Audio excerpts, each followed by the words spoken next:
ഈ ഓണം മൈ മൊബൈലിനോടൊപ്പം my Onam my മൊബൈലിൽ ഇനി ഓഫറുകളുടെ ഓണക്കാലം. പർച്ചേസ് ചെയ്യുന്ന പുതിയ ഫോണുകൾക്കും യൂസ്ഡ് ഫോണുകൾക്കും ഉറപ്പായ സ്ക്രാച്ച് ആൻഡ് വിൻ സമ്മാനങ്ങൾ, gold coin, cycle, table fan, mixie, iron box തുടങ്ങി ഒട്ടനേകം സമ്മാനങ്ങൾ. ഒപ്പം 24 മാസം വരെ നോ കോസ്റ്റ് EMI സൗകര്യവും. മലപ്പുറം ജില്ലയിൽ എംപോക്സ് രോഗം സ്ഥിരീകരിച്ച വ്യക്തിക്ക് പിടിപെട്ട വൈറസിന്റെ വകഭേദം കണ്ടെത്താൻ ജീനോം സീക്വൻസിംഗ് നടത്തുമെന്ന് സംസ്ഥാന ആരോഗ്യ കുടുംബക്ഷേമ വകുപ്പ് മന്ത്രി വീണ ജോർജ് പറഞ്ഞു. നിപ എംപോക്സ് രോഗപ്രതിരോധ പ്രവർത്തനങ്ങളുടെ ഭാഗമായി നിലവിലെ പ്രോട്ടോകോൾ അനുസരിച്ചുള്ള എല്ലാ പ്രവർത്തനങ്ങളും നടത്തിയതായും മന്ത്രി പറഞ്ഞു. എംപോക്സ് വൈറസിന്റെ 2B വകഭേദത്തിന് വ്യാപനശേഷി കുറവാണ്. എന്നാൽ ആഫ്രിക്കയിൽ കണ്ടെത്തിയ 1B വൈറസ് വകഭേദത്തിന് വ്യാപനശേഷി കൂടുതലാണ്. വൈറസിന്റെ വകഭേദം കണ്ടെത്തിയാൽ വ്യാപനശേഷി മനസ്സിലാക്കി ആവശ്യമെങ്കിൽ കൂടുതൽ നടപടികൾ സ്വീകരിക്കാനാകുമെന്നും മന്ത്രി പറഞ്ഞു. ആ വ്യക്തിക്ക് നാട്ടിൽ ഉണ്ടായിട്ടുള്ള കോണ്ടാക്ട് 23 പേരാണ്.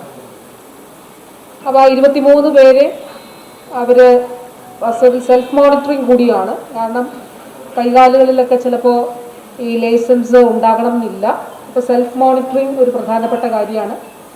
ആ നിലയിൽ ഒരു അവബോധം നൽകി എന്തെങ്കിലും തരത്തിൽ അങ്ങനെ രോഗലക്ഷണങ്ങൾ ഉണ്ടെങ്കിൽ അറിയിക്കണമെന്നുള്ളത് അറിയിക്കുകയും ആ രീതിയിൽ അവർ പ്രത്യേക ശ്രദ്ധ എടുക്കുകയും ചെയ്യുന്നുണ്ട്. എംപോക്സുമായി ബന്ധപ്പെട്ട് ഇപ്പോൾ ആഫ്രിക്കൻ ഭൂഖണ്ഡത്തിൽ കണ്ടെത്തിയിട്ടുള്ള ക്ലേഡ് 1B ആണ്. നേരത്തെ ലോകാരോഗ്യ സംഘടന എംപോക്സിനെ ഹെൽത്ത് എമർജൻസി ആയിട്ട് പ്രഖ്യാപിച്ചപ്പോൾ അന്ന് ക്ലേഡ് 2B ആയിരുന്നു. അന്ന് കുറേ കേസുകൾ കേരളത്തിലും ഉണ്ടായി. വിദേശ രാജ്യങ്ങളിൽ നിന്ന് വന്ന നമ്മുടെ ആളുകളിൽ ആണ് അന്ന് രോഗം കണ്ടെത്തിയിട്ടുള്ളത്. അന്നും രോഗം കണ്ടെത്തിയത്. ഇന്ന് കഴിഞ്ഞ ദിവസം പറഞ്ഞതുപോലെ വിദേശത്തു നിന്ന് വന്ന UAE-യിൽ നിന്ന് വന്ന ഒരു ചെറുപ്പക്കാരനാണ് രോഗം കണ്ടെത്തിയിട്ടുള്ളത്. അപ്പോൾ ഇദ്ദേഹത്തിൻ്റെ ഈ ഒരു ഏത് ക്ലേഡാണ് എന്നുള്ളത് കണ്ടെത്താൻ വേണ്ടിയിട്ട് അതിൻ്റെ ജിനോമിക് സീക്വൻസിങ് നടത്തുന്നുണ്ട്. ഇപ്പോൾ ഇത് തമ്മിലുള്ള വ്യത്യാസം 2B ആണെങ്കിൽ രോഗവ്യാപനം കുറവാണ്. വളരെ അടുത്ത കോണ്ടാക്റ്റിലൂടെ മാത്രമേ പകരുകയുള്ളൂ.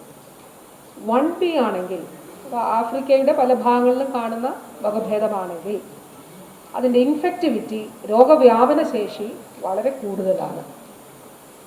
അപ്പോൾ അതുകൊണ്ട് അതാണ് എങ്കിൽ അത് കൂടുതൽ ആളുകൾ സമ്പർക്ക പട്ടികയിൽ വിമാനത്തിൽ സഞ്ചരിച്ചവരൊക്കെ ഉൾപ്പെടുന്ന ഒരു സാഹചര്യം ഉണ്ടാകാം. പക്ഷേ നിലവിൽ രാജ്യത്ത് നിലനിൽക്കുന്ന പ്രോട്ടോകോൾ അനുസരിച്ചും സ്റ്റേറ്റ് പ്രോട്ടോകോൾ അനുസരിച്ചിട്ടുള്ള എല്ലാ നടപടികളും ഇതുവരെ നമ്മൾ സ്വീകരിച്ചിട്ടുണ്ട്. ഒരു പടി കൂടി മുന്നിൽ കടന്നുകൊണ്ട് ജീനോമിക് സീക്വൻസിങ് നടത്തി ഇതേത് ക്ലേഡ് ഉള്ളതാണ് എന്നുള്ളത് കണ്ടെത്തുന്നതിനാണ് ശ്രമിക്കുന്നത്. അത് കൂടി കണ്ടെത്തിയാൽ മെഡിക്കൽ ബോർഡ് അതിനനുസരിച്ചിട്ട് ഈ ഇപ്പോൾ നിലവിലുള്ള പ്രോട്ടോക്കോളിൽ എന്തെങ്കിലും തരത്തിലുള്ള കൂട്ടിച്ചേർക്കലുകൾ ആവശ്യമാണോ എന്നുള്ളത് കൂടി പരിശോധിച്ച് തീരുമാനമെടുക്കും. എംപോക്സ് ബാധിച്ച രോഗിയുടെ നില തൃപ്തികരമാണ്. എംപോക്സ് രോഗിയുടെ സമ്പർക്ക പട്ടികയിൽ 23 പേരാണുള്ളത്. രോഗി സഞ്ചരിച്ച വിമാനത്തിൽ ഒപ്പമുണ്ടായിരുന്നവരെ തിരിച്ചറിഞ്ഞിട്ടുണ്ട്. 43 പേരാണ് ആ പട്ടികയിലുള്ളത്. എംപോക്സ് രോഗിയുമായി ബന്ധപ്പെട്ട എല്ലാവരെയും കണ്ടെത്താൻ സാധിച്ചിട്ടുണ്ട്. നിപ്പയുടെയും എംപോക്സിന്റെയും കാര്യത്തിൽ ആശങ്ക വേണ്ട. മാസ്ക് ധരിക്കുന്ന കാര്യത്തിൽ കൂടുതൽ ജാഗ്രത കാണിക്കണമെന്നും മന്ത്രി അഭ്യർത്ഥിച്ചു. East live, Malappuram.